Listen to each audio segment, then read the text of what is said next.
వారు యుద్ధం చేస్తూ వీధుల బురదలో శత్రువులను తొక్కే పరాక్రమశాలుర వలె ఉంటారు. యెహోవా వారికి తోడై ఉంటాడు గనుక వారు యుద్ధము చేయగా గుర్రములను ఎక్కేవారు సిగ్గునొందుతారు. నేను యూదావారిని బలశాలురుగా చేస్తాను. యోసేపు సంతతి వారికి రక్షణ కలుగజేసి వారికి నివాస స్థలమిస్తాను. నేను వారి ఎడల జాలి పడతాను. నేను వారి దేవుడనైన యెహోవాను. నేను వారి మనవి ఆలకింపగా నేను వారిని విడిచిపెట్టిన సంగతి వారు మరచిపోతారు. ఎఫ్రాయిము వారు బలాఢ్యుల వంటి వారవుతారు. ద్రాక్షరసపానము చేసేవారు సంతోషించున్నట్లు వారు మనస్సున ఆనందిస్తారు. వారి బిడ్డలు వారిని చూచి ఆనందపడతారు. యెహోవాను బట్టి వారు హృదయపూర్వకముగా ఉల్లసిస్తారు. నేను వారిని విమోచించి ఉన్నాను గనుక వారిని ఈలవేసి పిలిచి సమకూరుస్తాను. మునుపు విస్తరించినట్లు వారు విస్తరిస్తారు. అన్యజనులలో నేను వారిని ఎత్తగా దూరదేశములో వారు నన్ను జ్ఞాపకం చేసుకుంటారు. మీరు వారి బిడ్డలు సజీవులై తిరిగి వస్తారు. ఈజిప్టు దేశములో నుండి వారిని మరల రప్పించి అషూరు దేశములో నుండి సమకూర్చి ఎక్కడా చోటు చాలనంత విస్తారముగా గిలాదు దేశములోనికి లెబానోను దేశములోనికి వారిని తోడుకొని వస్తాను. యెహోవా దుఃఖ సముద్రము దాటి సముద్ర తరంగాలను అణిచివేస్తాడు. నైలు నది యొక్క లోతైన స్థలాలను ఆయన ఎండజేస్తాడు. అషూరీయుల అతిశయాస్పదము కొట్టివేయబడుతుంది. ఈజిప్టు వారు రాజదండమును పోగొట్టుకుంటారు. నేను వారిని యెహోవాయందు బలశాలురనుగా చేస్తాను. ఆయన నామమును స్మరిస్తూ వారు వ్యవహరిస్తారు. ఇదే యెహోవా వాక్కు. శ్రోతలు వింటున్నారా? దేవుడంటున్నాడు, వారు బలశాలురు. వీధులలో బురదను తొక్కినట్లు వీరు శత్రువులను తొక్కేస్తారు. వీరు యుద్ధవీరులు. ప్రభువు వారి పక్షాన ఉన్నాడు గనుక వారు పోరాడుతారు. ఆశ్వికులు సిగ్గు అపజయము నొందుతారు. అది మహాశ్రమల కాలం. దేవుడు తన ప్రజల పక్షాన ఉంటాడు. ఆ శ్రమల కాలం గతించాక క్రీస్తు వస్తాడు. మెస్సియాను వారు తిరస్కరించినంత కాలము వారికి నిరీక్షణ లేదు. క్రీస్తు శకం 70వ సంవత్సరంలో టైటస్ అనే రోమక అధిపతి యెరూషలేము నగర ద్వారాన్ని ముట్టడించాడు. కోట గోడలను పడగొట్టాడు. పట్టణము ధ్వంసమైపోయింది. ఇశ్రాయేలు ప్రజలు లోకమంతటా చెదరిపోయారు. దేవుడు తుట్టతుదకు ఇశ్రాయేలీయులను పూర్తిగా వాగ్దత్త భూమికి చేరుస్తాడు. వారిని సమకూర్చుతాడు. అప్పుడు శత్రువులు వారినేమీ చెయ్యలేరు. వారు శాశ్వతంగా తమ దేశంలో ఉండిపోతారు. అప్పుడు వారే లోకానికి ఆశీర్వాదమవుతారు. దేవుడంటున్నాడు, నేను యూదా గృహాన్ని బలపరుస్తాను. యోసేపు గృహము వారిని కాపాడుకుంటాను. నేను వారిని కనికరిస్తున్నాను. వారి మనవి నేను వింటాను అని దేవుడు వారికి ధైర్యం గొలుపుతున్నాడు. యూదా అంటే దక్షిణ రాజ్యం. యోసేపు గృహము అన్నప్పుడు అది ఉత్తర రాజ్యం అని మనం గ్రహించాలి. ఒకానొక రోజున ఉత్తర దక్షిణ రాజ్యాలు ఒకటై దేవుని రాజ్య ప్రయోజనాలు అనుభవిస్తారు. వారు లోకమంతటికీ తామే ఆశీర్వాదమవుతారు. జకర్యా కాలంలో చెర నుండి తిరిగి వచ్చిన శేషిత ప్రజలో అన్ని గోత్రాల వారు ఉన్నారు. ఉత్తర రాజ్యానికి బేతేలు కేంద్రం. అక్కడి నుండి యెరూషలేముకు రాయబారం వచ్చారు. దేవుడు వారిని నేటి వరకు ఎందుకు కాపాడుతున్నాడు? అది కేవలం ఆయన కనికరమే. తీతు పత్రిక 3వ అధ్యాయం 5వ వచనం ఏమంటోంది? మనము స్వనీతిని అనుసరించి చేసిన క్రియల మూలముగా కాక తన కనికరము చొప్పుననే పునర్జన్మ సంబంధమైన స్నానము ద్వారాను పరిశుద్ధాత్మ మనకు నూతన స్వభావము కలుగజేయటము ద్వారాను మనలను రక్షించాడు. మన దేవుడు కరుణా సంపన్నుడు. మలాకీ గ్రంథం తరువాత 400 సంవత్సరాలు దేవుడు మౌనం వహించాడు. ఆయన ఏమీ మాట్లాడలేదు. ఆ 4 శతాబ్దాలు దేవుని ప్రజలు పడ్డ బాధలకు అంతులేదు. మలాకీ గ్రంథం నుండి మత్తయి సువార్త వరకు అది మౌనకాలం. దానియేలు, జకర్యా ప్రవచనాలు ఈ మౌన కాలంలో కూడా నెరవేరుతూనే ఉన్నాయి. దేవుని మాట ఎన్నటికీ వ్యర్థం కాదు, వృథాగా పోదు. ఎఫ్రాయిము వారు బలాఢ్యులవుతారు. వారి మనస్సుకు ఆనందం. ద్రాక్షరసపానం చేసినంతగా వారి మనసు ఆనందిస్తుంది. వారి పిల్లలు ఇది చూచి ఆనందిస్తారు. హృదయం ఉల్లసిస్తుంది. ఎఫ్రాయిము అంటే 10 గోత్రాల వారు అని అర్థం. హోషియా గ్రంథం 11వ అధ్యాయం 8వ వచనంలో దేవుడు ఇశ్రాయేలు 10 గోత్రాలను ఉద్దేశించి ఎఫ్రాయిము అన్నాడు. ఎఫ్రాయిము, నేనెలా నిన్ను విడిచేది? ఇశ్రాయేలు, నేను నిన్ను ఎలా విసర్జించగలను?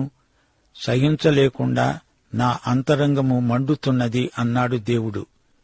ఎఫ్రాయిము అంటే ఉత్తరాన 10 గోత్రాలు అని మనం గుర్తించాలి. దేవుడు వారిని విడిచిపెట్టలేదు. వారేమీ నశించరు. దేవుని అభయ వాగ్దానం వారికుంది. ఒక జాతిగా దేవుడు వారిని కృపతో రక్షించాడు, సంరక్షించాడు. ఎఫ్రాయిము వారు బలాఢ్యులవుతారు.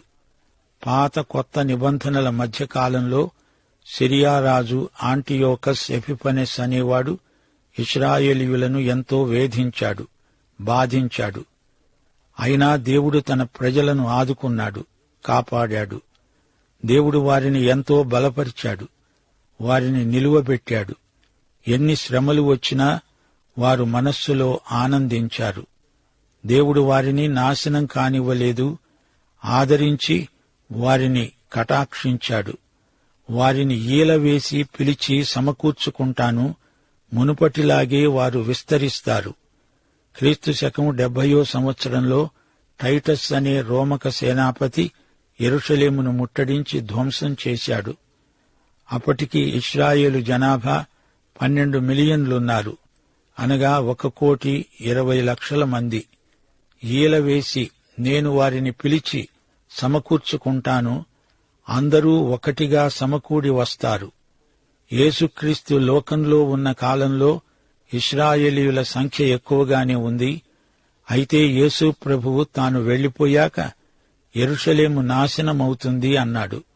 అప్పుడు రోమక సామ్రాజ్యమంతటా యూదులు చెదరిపోయారు. క్రీస్తు శకం 30వ సంవత్సరంలో యేసు ప్రభు సిలువ వేయబడ్డాడు. క్రీస్తు శకం 70వ సంవత్సరంలో యెరూషలేము ధ్వంసం చేయబడింది. అన్యజాతుల మధ్య నేను వారిని విత్తుతాను. దూరదేశాలలో వారు నన్ను జ్ఞాపకం చేసుకుంటారు. వారు వారి బిడ్డలు సజీవులై తిరిగి వస్తారు. తిరిగి వస్తారు అంటే ఎక్కడికి? దేవుని వద్దకు. తమ స్వదేశానికి మాత్రమే తిరిగి వస్తే చాలదు. అందరూ వారి పిల్లా జల్లా తిరిగి దేవుని వద్దకే రావాలి. ఆయా చోట్లకు చెదరిపోయిన వారు దేవుని ఈల వినగానే తిరిగి వస్తారు. వారిని ఈజిప్టు నుండి, అషూరు నుండి తెస్తాను. గిలాదు, లెబానోను ప్రాంతాలకు వారిని చేరుస్తాను అంటున్నాడు దేవుడు.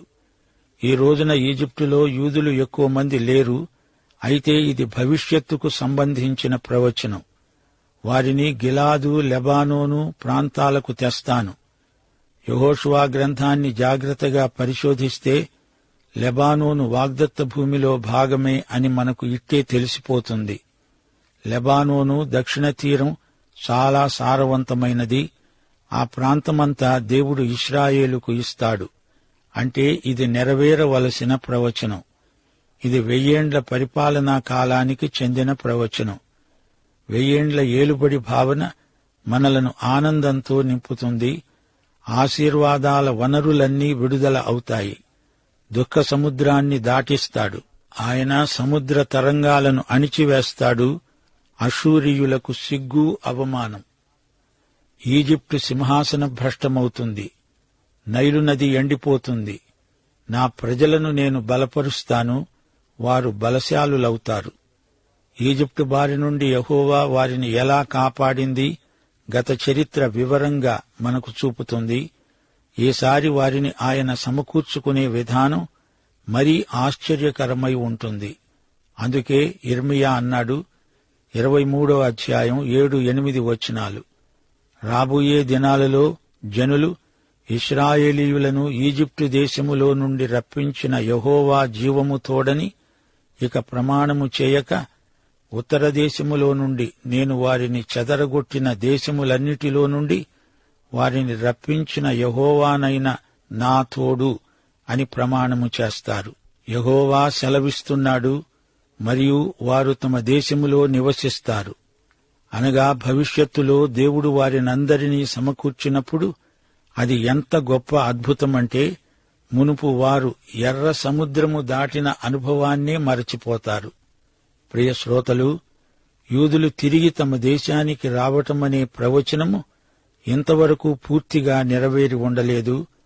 మహోజ్వలమైన భవిష్యత్తు ముందున్నది. దేవునికి స్తోత్రం. ప్రియ శ్రోతలు, వింటున్నారా?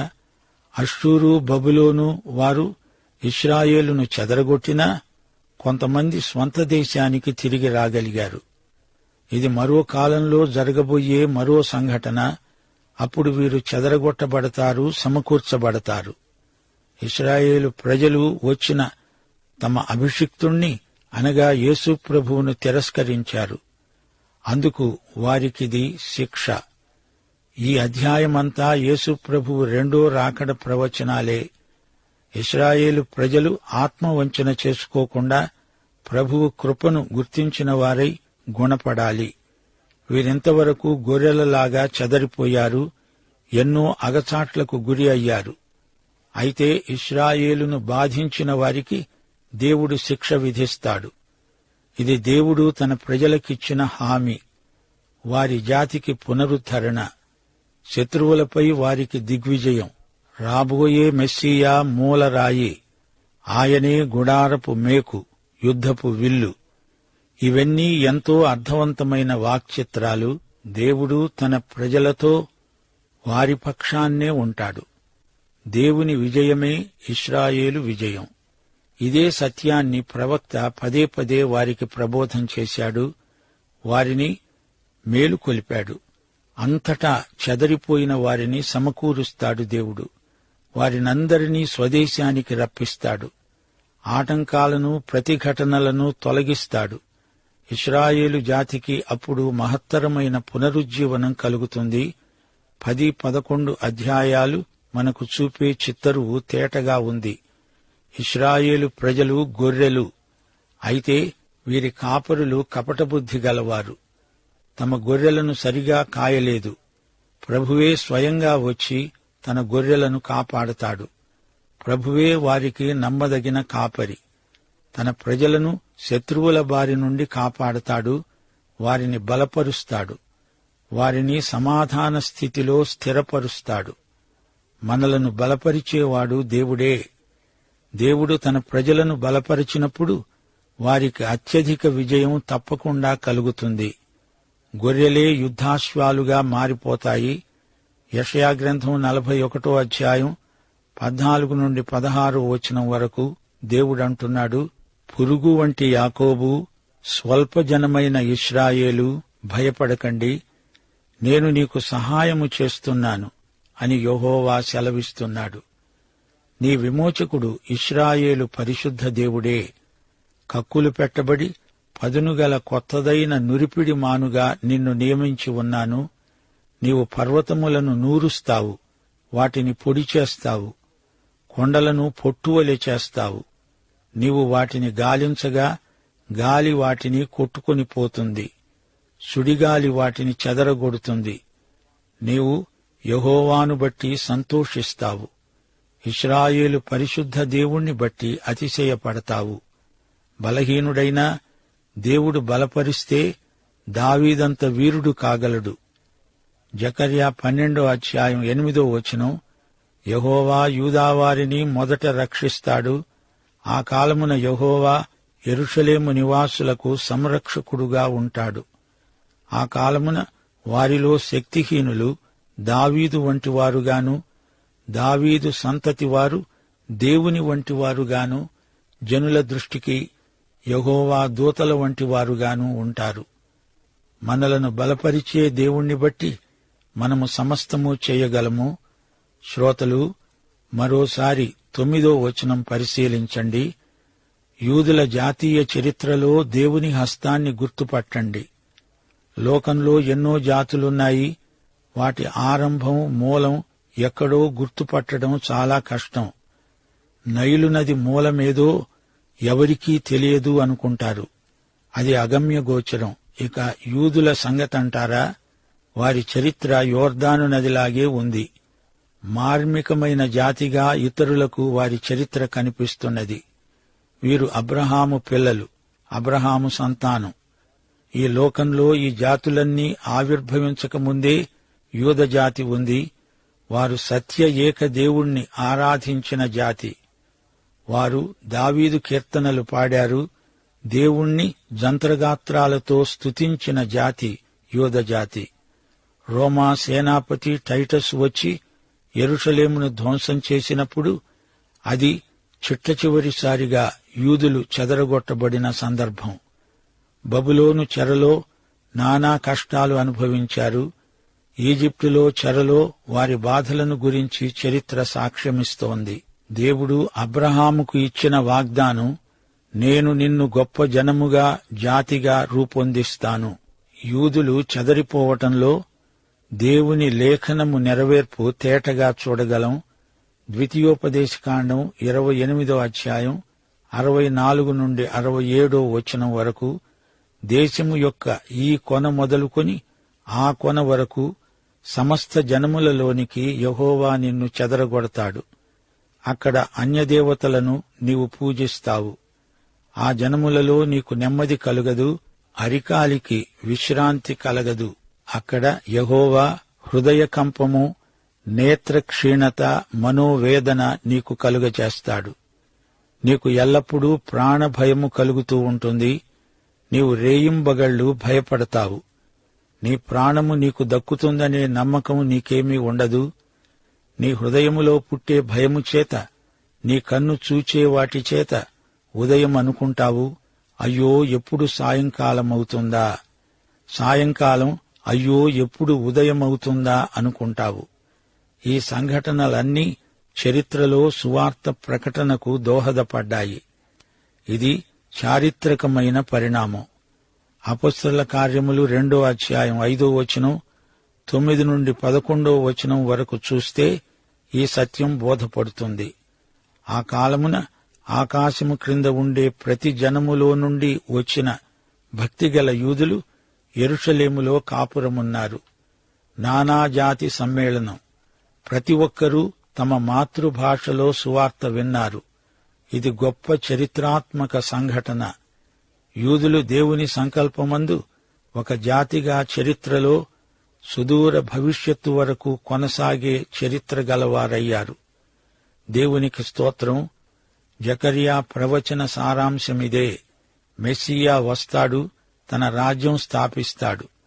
అంతవరకు చరిత్ర దేవుని వ్రేలి కదలికకు అనుగుణంగా కొనసాగుతూనే ఉంటుంది. ఆ జాతిని దేవుడు ఎందుకు కాపాడాడు? దేవుని సంకల్పంలో దీనికి ప్రత్యేక కారణమున్నది. శేషిత ప్రజ దేవుని విమోచనాత్మక సంకల్పానికి సాక్షులై నాటి నుండి నేటి వరకు నిలిచి ఉన్నారు. దేవునికి స్తోత్రం. శేషిత ప్రజ దేవుని నీతిని ప్రచురపరుస్తారు. చరిత్ర యావత్తూ యేసుక్రీస్తు యొక్క శిలువ వైపునకే చూపుతోంది. యేసుక్రీస్తు మానవ చరిత్రకు దేవుడు. ఈజిప్టు నుండి వారిని వాగ్దత్త భూమికి నడిపించాడు.